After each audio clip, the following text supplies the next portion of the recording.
So now I want to bring up Tom Walsh, columnist for the Detroit Free Press, who's going to lead our next panel on entrepreneurship and how everybody's starting something. So I hope he's in the wings. Tom.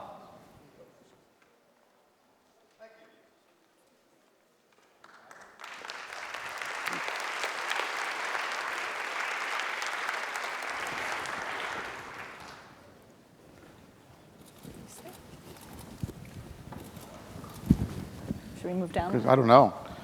Greetings. Happy to be here. I'm Tom Walsh. I'm with Free Press. I'm a columnist. Have been there a long time.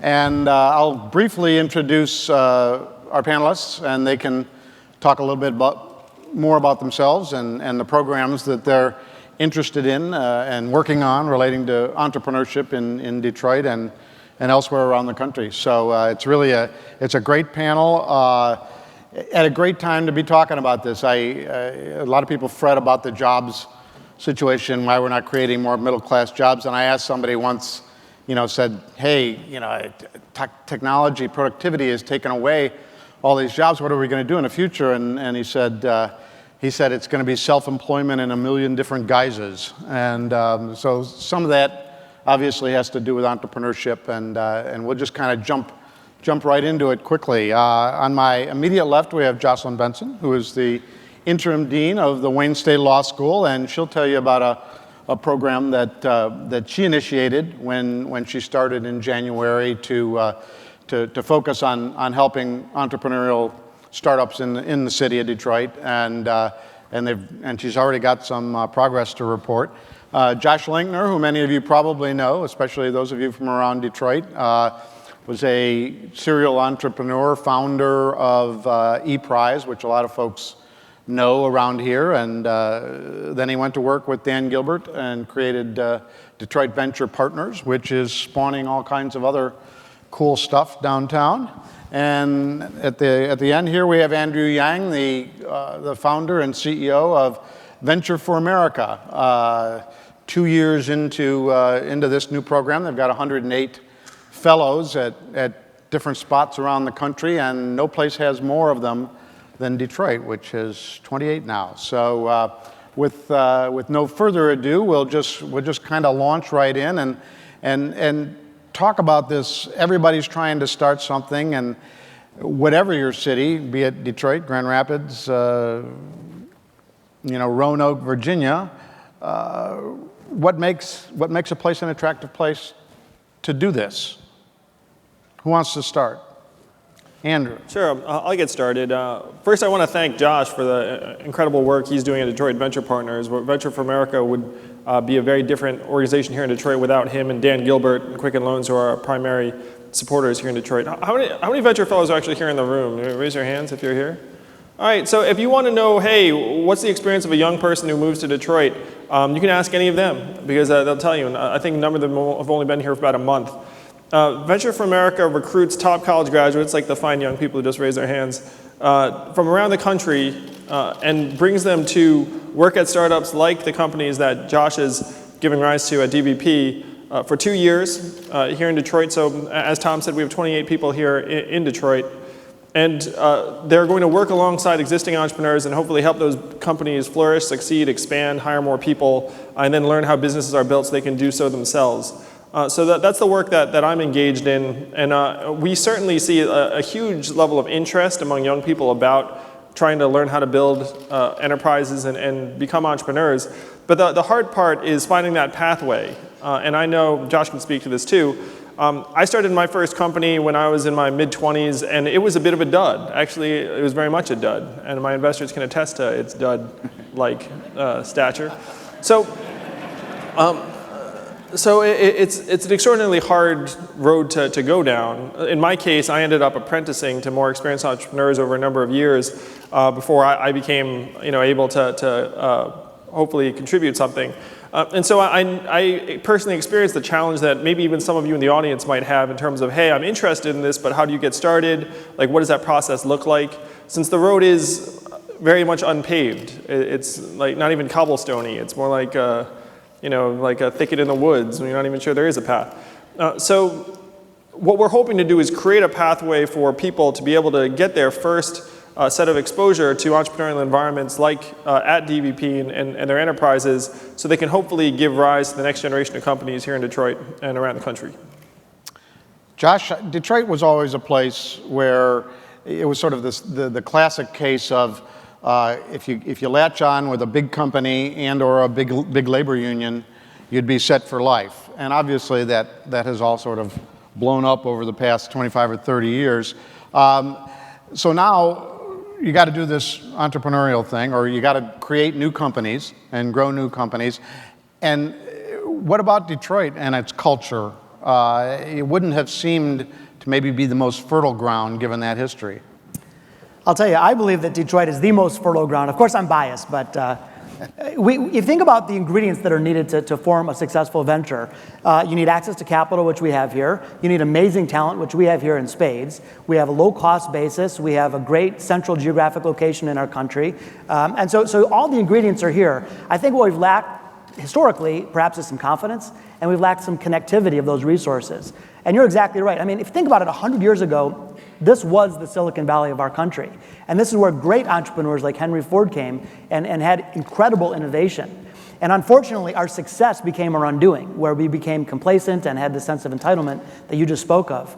And perhaps getting knocked down as hard as we did was the best thing ultimately to bring us back and even further, because now there's this sense of resiliency, this sense of Detroit grit that is going to drive this community forward. And I believe it's going to happen through a diversified economy, through keeping young people in this region, and primarily through the vehicle of entrepreneurship. So it's an opportunity for people to both drive economic gain and help rebuild our amazing city.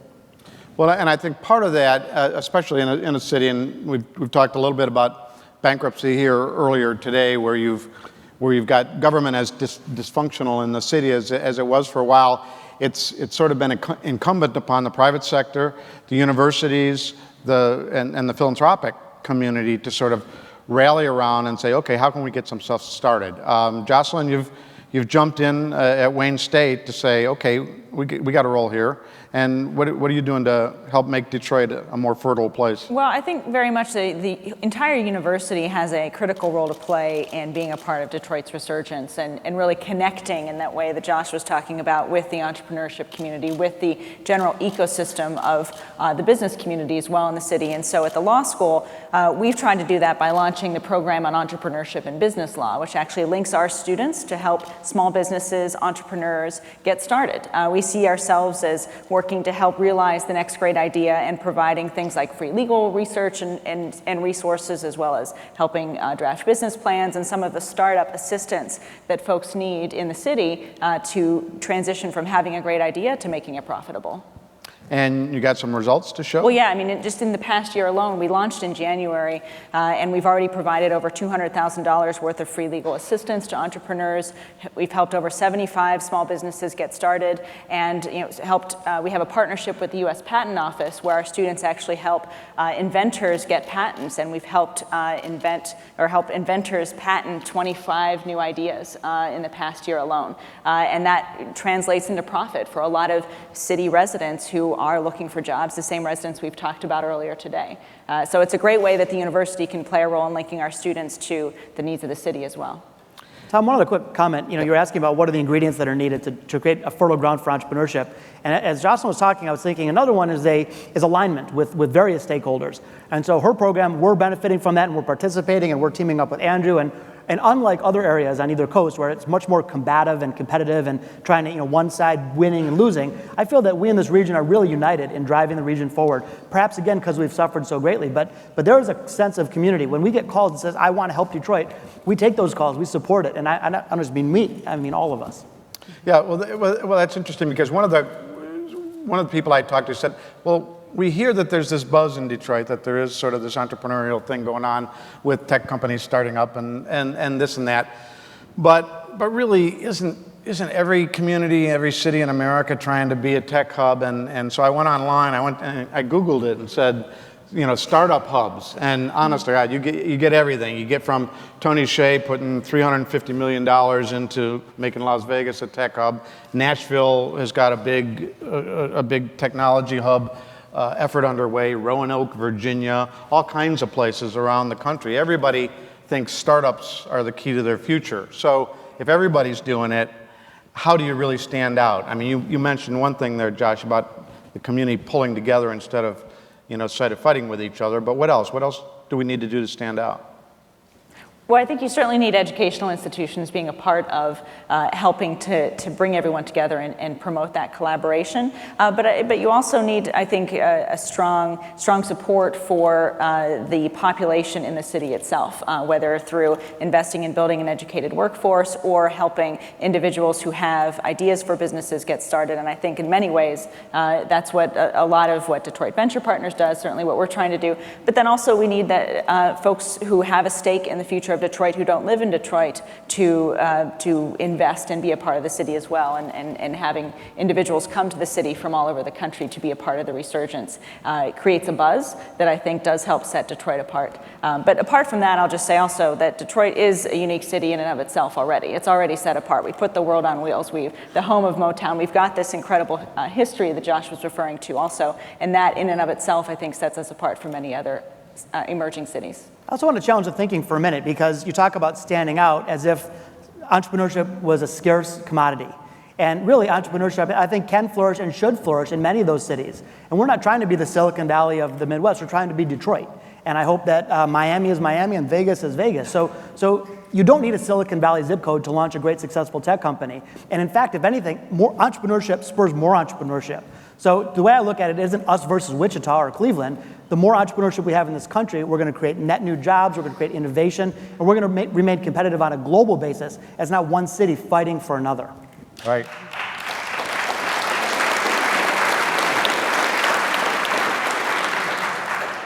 Andrew, you gave a shout out to start with to Josh and to Dan Gilbert and their support of Venture Fellows.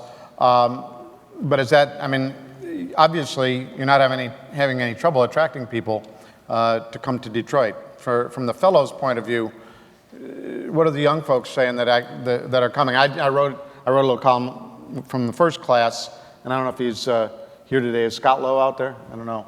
But Scott came from Oklahoma, and I was just intrigued. And Okie from Muskogee, he really is from Muskogee, coming to Detroit, and he's having a blast. He's working for one of your startups, Chalkfly, and I think he's going to stay.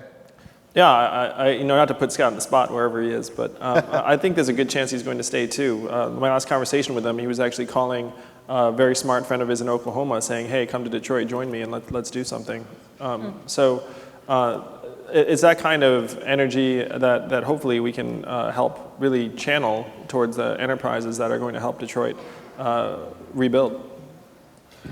You said something backstage earlier about one of the challenges is not so much creating a fertile ground for startup. Lots of people get enthusiastic energy to start stuff up. Finishing them and really growing them out into a fully formed business is hard work all the way, and the finishing is harder than the starting. So what do we do to create great finishers? So I've visited some of the cities you're naming in terms of their starting initiatives to try and attract startups, and it's hard to start something, no doubt about it. And I was talking to Josh about this backstage just now. But in my view, it's actually harder still to get that organization, that business, to a point where it's throwing off enough value, it's feeding itself, it can sustain itself, it's attracting resources instead of expending them, and the best people that are situated to be able to help that, and one of the things that Josh is talking about, what's involved in the entrepreneurship ecosystem, he left himself out, he was kind of humble, but like the best way to get people to learn how to build something to that point is to have people who've already done that reach back and help them. Like mentorship's a really big part of this, and having a number of world-class builders like Josh and Dan at the top of this investment organization is like a huge competitive advantage relative to having organizations that are led, and they exist, trust me, organizations led and funded by people who actually don't know how to do it themselves. Now, hopefully someone in some city somewhere isn't mad at me for saying that. I don't know. Probably. And Andrew said, that Josh is a great finisher because obviously you grew ePrize into a nice, big, profitable company that got a lot of recognition and hopefully made you a little money. Wow, I don't know how to answer that, but But along the way, what were the challenges of growing and finishing that were not there at the startup stage? yeah. So, and I'm embarrassed because I'm one of many talented people here. I'm on the low end, but we have great leaders like Dan Gilbert and others that have contributed to this city. To me, entrepreneurship is not the glamorous side that most people see. Entrepreneurship is about getting your teeth knocked in, and it's a sense of resiliency and grit. So early on, I started my company, I got knocked down. You just keep getting back up and fighting, you keep getting knocked down. And then as you build your company bigger, you get knocked down even harder. And so to me, the act of entrepreneurship is certainly coming up with an idea. And what Andrew refers to finishing, I feel like you're fighting that battle at every step of the way. And getting back to competitive advantages, though, to me, we have that here in Detroit in spades. Yeah. I mean, I always make fun of people on either coast, lovingly, I suppose, about, they're sipping their frappuccinos and getting manicures, and we know how to fight here in Detroit. And to me, it's an inherent part of what we've got going. Absolutely. Thank you. So just finishing, I really believe that the soul that we have as Detroiters, that grit, the resiliency, the persistence, the commitment to fighting through adversity is a real competitive advantage, and will drive these entrepreneurial companies to the next level and our city to the next level. Another important component is this culture of risk-taking and acceptance of failure that some more advanced innovation ecosystems have to a higher degree than other cities. And I think Detroit has a huge edge on that too, because there is, I think, an intrinsic culture of risk-taking that is fueling this renaissance that Detroit's experiencing. And how much do you think that word has gotten out? One of the things that I was struck by in this panel is that none of us are, well, I guess Josh is native Detroiter, but none of us have spent our whole lives and careers here. We all came from other places at one time or another. I grew up in Chicago, Jocelyn, Pittsburgh, right? And then educated in Harvard and other places. And Josh went to school on the East Coast and in Florida. And Andrew, you're from out East, right? So these are people who found their way or their way back to Detroit. Mm-hmm. As you made that journey, what were you thinking when you came back to Detroit? I mean, why'd you come here? I mean, I know Jocelyn came here to clerk for Judge Damon Keith, which is not a bad gig. Well, I wanted to learn from Judge Keith because he's one of the greatest civil rights jurists of our time and is still on the bench and doing amazing things. But 1 week in the city, I saw exactly what we've been talking about, this incredible drive and strength and resilience, mired with this recognition that we've got to work together to make this city and this region, this state, be all that it can be. And I just wanted to be around that. I wanted to be a part of it. I wanted to learn from the people who are in it, and I wanted to be surrounded by them because it would help me be the person I wanted to be. So that's why I stayed, and I've loved every minute of it. Now, I'll just say that people who flock to either coast to blend in and get lost in the shuffle, that makes no sense to me. I mean, the ultimate entrepreneurial act is being a contrarian and taking the less traveled path. And to me, that's what Detroit's all about. And I don't know anywhere else in the country where there's not only such a powerful economic opportunity, but at the same time, you get to leave your fingerprints on a great American city.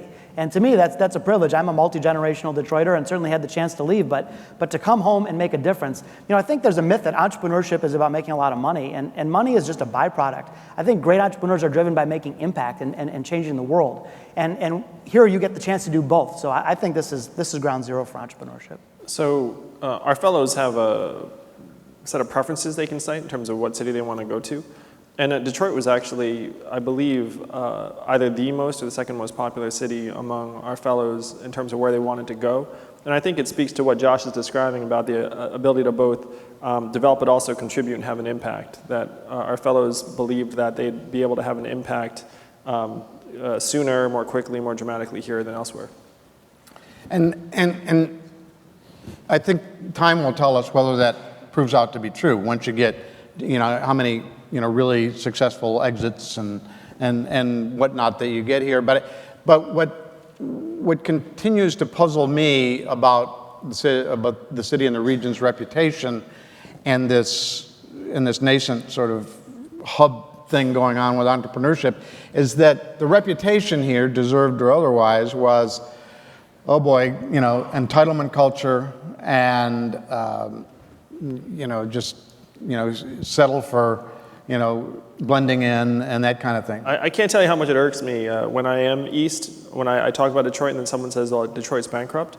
I feel like shaking them and saying Detroit's municipal government is bankrupt, but Detroit is very much alive and well, that there's a lot of money, a lot of excitement, a lot of activity there.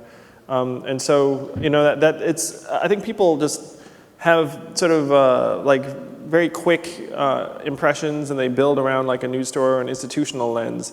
Like, to me, cities are much more about the individuals and the institutions that they're trying to build on the ground than they are like the large institutions that, like in this case have decades of missteps that they're now, like making up for. So, like I share that, Tom. I mean, it's like you wish that people could see the reality here as opposed to some of like the, very sort of mistaken impressions I see. And I also think that speaks to the need to really invest in and embolden the startup population here and the entrepreneurial population and ecosystem here in Detroit, because if in terms of changing Detroit's image, showing its residents and those investing in its residents as developing partnerships to bring the city back, I think is the story that is going to redefine what Detroit is about. And it's been the story that's redefined Detroit previously, with whether it's Motown, whether it's the auto industry. So I think it's very exciting right now to be a part of that community and that resurgence that's going to, I think, reimagine Detroit for the rest of the country. I'll tell you, that story is going to change both based on how we win and also how we lose. So to the extent that some of the startups in this room and in this community take off and the next Facebook or Groupon or Instagram comes out of Detroit, that's going to create not just economic opportunity, but incredible amounts of vibrancy and hope and opportunity. If it can be done there, other people will come. So I think it will serve as a beacon to others. But also on how we lose. I mean, the main difference, the main negative I see here compared to Silicon Valley or other places is how we treat setbacks and failures. And I think, while we do have a heritage of risk-taking, we tend in the Midwest to sharply punish any type of failure or setback. And whereas in Silicon Valley, if you But have we still keep going to Lions games. Well, indeed. Indeed, touché. But in Silicon Valley, you have someone who has a setback or doesn't succeed in a startup company. That's a badge of honor. You've learned something, you've grown, you can move on. Here, that is not a badge of honor, it's a scarlet letter. And so I think as a community, we need to support entrepreneurs taking risks, both the ones that win and the ones that don't. And instead of sharply punishing it, celebrating the act of creativity, the act of entrepreneurship, and that in turn will change our story. And from a culture standpoint, Dan Gilbert talks a lot about culture, and you do too. I've been in sessions where, and you alluded to this a little bit, talked about the street fighter culture. And on the other hand, we have generations, and I think so those of us who have had kids who've gone to college worried, did we spoil them? Are they going out into the workforce thinking, okay, there's people who are supposed to be fawning over me like my parents did, but that's no life for an entrepreneur. Are today's graduates, you see a lot, you talk to a lot of them, Andrew, are they ready for this? I don't think anyone's ready until they actually experience it. And I also think that people can be molded based on those experiences. That if you put someone in an environment where they can develop those capacities and grow as an entrepreneur, then they for sure have the raw material. And I'd also say I certainly didn't, like a lot of people didn't have that stuff until you've actually been pushed down the road for, in my experience, a number of years. So if you have a young person, let's say your kid, Tom, or whatever, you're like, hey, I'm not sure that person has the right stuff, stick them next to one of Josh's entrepreneurs for several years and then check back in a little while. Because, no one learns these things without doing them. No one learns them without being around people who are stronger than they are. Entrepreneurship is just like any other activity where you need role models, you need people you can crib from and then emulate, and you need some time. So don't sweat it if your kids aren't, studying. I also want to point out, though, that our entrepreneurial population in the city of Detroit is very, very diverse. We have college graduates, we have individuals coming to Detroit, we have young Detroiters, but we also have elderly Detroiters, at least coming to us. And, for example, we have a disabled Navy veteran, retired, invented a product in her home, and is now negotiating to patent it and sell it for 7 figures. So, I think we also have to remember our entrepreneurial community can and should be both young and old, and should capture all the needs of the entire population, because there are great ideas at any age.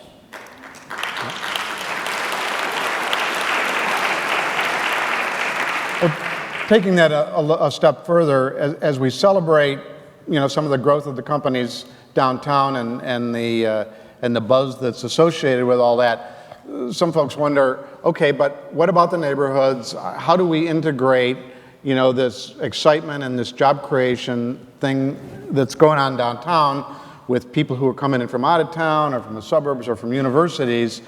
How do we make this work for the whole city? And I don't know that we're far enough along to answer that question yet, but I worry, again, coming from Chicago, when they tore the old projects down in areas of the city and gentrified the areas, that all they did was really push the urban poor into the inner ring suburbs. And they just moved the problem around as opposed to really building, a more cohesive, vibrant city. Is there a concerted way to do that in a smart way? I think there's a lot of people that are working hard on that problem, and it's a very complex problem, and there's probably not one right answer. I think entrepreneurship is one factor of many factors that will contribute to the entire city's rebirth, not just the core business district. However, I do think that some things are more obvious than others. And first of all, entrepreneurship, as Jocelyn said, absolutely should be inclusive. It's not a race or an age or anything. And it is in our country. There's never been a better time to be an entrepreneur. But at the same time, if let's just say there are 2 University of Michigan graduates that are not native Detroiters that come into the city to build their business here, I don't think that's a threat to those that are in Detroit. It's a good thing, because let's say that business takes off and creates 1,000 jobs and creates $10 million a year of tax base. Well, that in turn, those jobs could be locally based. The tax base supports local restaurants, and in turn creates the opportunity to provide critical city services like keeping the lights on and collecting trash. So, as Governor Snyder said earlier, it's about jobs. And if we can create jobs in the city, I think it's going to impact all Detroiters, not just a select few. All right. Well, on that note, we do have a few minutes left to take some questions from the audience, and looks like they're all over there. So Hi. Let's start over here. Just identify yourselves. Hi, Nancy Ferrales. I grew up in Ortonville, Michigan, which is north, I don't know if you guys heard of it. And I left after college. I went to Western. I lived in Chicago for 16 years, worked at Kraft Foods, moved up to Minneapolis. Thought maybe I'd retire with Kraft, didn't happen. I have always wanted to come back to Michigan, and I ended up coming back after having a baby at 42. So now I live in Clarkston, got a great deal on a house, and I spend a lot of time in Detroit. And I know we talk about Detroit proper, but it's really Southeast Michigan. And I feel like there's people all over up there that are afraid to come down here, and it pisses me off. It's like, it's so cool down there. There's so much great stuff. So how do we market ourselves, to get the people surrounding us to hang out down here? And then from I'm a marketing person, so Pure Michigan is awesome, right? But how do you take Pure Michigan and that same messaging and get the word out about how cool Detroit is besides like people getting killed? Well, one thing is you're here instead of being in Clarkston today, so that's a good thing. So, like I said, it's me. I spend a ton of time down here, and I promote, but people are like, oh, I'm afraid, or I'd never go down there. yeah, but so events like this, I think, are a big deal, and the more that we can celebrate, in my mind, you're right, it's not Detroit versus the suburbs. We're all part of Michigan. We're all part of Southeast Michigan. And if Detroit wins, I really believe that the whole region wins. So having a vibrant downtown urban core where young people want to come here after graduation to work, live, and play impacts Clarkston and Southfield and Bloomfield Hills and Oak Park and everywhere else. They had this issue in Las Vegas, and so Tony Hsieh, the CEO of Zappos, decided to buy and expand this festival called First Fridays, which brought people to that part of town. And so I pitched it to Dan earlier, so we'll see if it happens. But the plan is like monthly party in downtown Detroit, moves around actually, it can go anywhere in Detroit, and then people from the suburbs can come on in and have a good time. So if it happens, give me credit.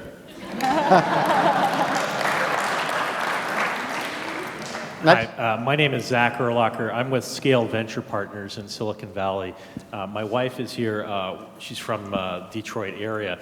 And we've observed that there's a lot of engineering and creative talent from Michigan in Silicon Valley. Is there an opportunity to bring some of that talent back here to Michigan? And if so, how do we encourage that to happen? Well, so I can take a quick shot at that. That's happening every day. I mean, it hasn't happened in mass yet, but the momentum is happening. I get calls all the time. I'm in Boston, I'm in New York, I'm in Silicon Valley, I'm from Detroit, I want to come back, or from Michigan, I want to come back. One example, there was two guys from Michigan They went to Harvard. They were literally on the same floor as Mark Zuckerberg, classmates, one of the first people on Facebook. They moved to Silicon Valley, started their company, got funding from Tim Draper, so A-plus venture capital firm, and now they decided to move back to Detroit to build their company. We provided funding, and they're doing just terrific. So I think as events like this happen, as more successes come out of Detroit, as capital becomes available, it becomes an attractive place, and we can attract people on a global scale. I think some of the universities have actually done some actual concerted efforts to reach out to alumni. I know University of Michigan has. I don't know what Wayne State's done or is considering doing. Yeah, we're certainly going to actively engage our alumni. The other point I just want to point out, though, I moved to Detroit, the city, about 10 years ago, and live on the riverfront. When I moved here, there were 3 cement silos on the riverfront. There was no Riverwalk. You couldn't walk around Belle Isle without, trying to dodge various different things. And but now, I got married on Belle Isle. I run along the riverfront every day along a beautiful Riverwalk. The Tigers had a losing record when I moved here, and now, they're doing quite well. So I'm just saying that Detroit is on the correct and right trajectory, in part and in large part due to the investment and the growth of our entrepreneurial community. But it's going to take all of us working together continually and consistently to keep the ball moving forward and not allow things like and setbacks like the bankruptcy and other things to take us away from redefining the city in light of all the good things that are happening here. So we're on the right track, and I think for all of us who are saying, why aren't we there yet, just keep fighting to get us there, and we will get there. Anyone else? Any more from the crowd? One more from, over here. That's okay, great. Thank you. My name is Frank Barone from Washington, D.C. I'm encouraged a lot by what I've seen in Detroit. It certainly was not what I expected to see when I got here. I've heard many of the stories you've stated. I'd just like to ask you a question, though. This is the 4th largest exporter city within the United States of America, so we heard earlier. I spent 5 years living in Singapore many years ago, and Singapore was building itself up. What strikes me here as being very interesting, I also went through the earlier Silicon Valley. I'm a Berkeley graduate, so in the 60s I was there when that particular elephant spawned, so to speak, and we now know how it's maturing. The question I would ask you, in the long run, I look at all that I'm seeing here and recognize I'm coming from Washington, D.C., so we tend to look at things very abstracted. What I'm hearing here is a lot of infrastructure and tools discussions, effectively. What I'm really not seeing here effectively is the sustainment end item. As an example, if this were a drill set, I would say we would be talking about electric power in the first drills, right? Transitioning from hand drills to electrical drills. The real drill and the real electric power now have gone back into the infrastructure, just as when we had Comdex, most of that has gone back into the infrastructure. So I would ask you, is Detroit's future heavily dependent effectively on a regeneration of that kind of tools and infrastructure, or is it going to invest in what its real natural wealth is, which is its harbor? Since it's the 4th largest exporting city in America, I would suppose to you that Singapore might be a model that might really want to be understood by Detroit, because that model effectively is dramatic, as all of you know. So my question is, for the community that is developing technology in Detroit, how much of that is focused on supporting the growth and maturity of the export business in the harbor? I think that's a great question, and of course, we are one of the other things that makes Detroit unique is our geographic location on this international border, and on there's of course a lot of discussions about how to make that border itself more easily to be traversed. But apart from that, I think certainly part of the discussion, both amongst entrepreneurs in the business community and in the halls of government, needs to be how do we take advantage of that geographic location and use that to partner with the entrepreneurship community to address the both import and export benefits that can come from our location on the border. And I'll just add, I think that the answer is it's not an and, it's not an or, it's an and. And so tech entrepreneurship is going to be one big factor, but not the only factor. Leveraging our harbor, leveraging our riverfront is another one, but not the only factor. A strong artist community is an important factor, but not the only factor. So to me, it's a number of things coming together in a patchwork, all forging ahead in the right direction. And to me, that's what will ultimately drive our rebirth. And I think And with that, I think that's a great answer. Thank you very much. Thanks. and with that, we've run out of time. And thank you very much for your questions, for your enthusiasm.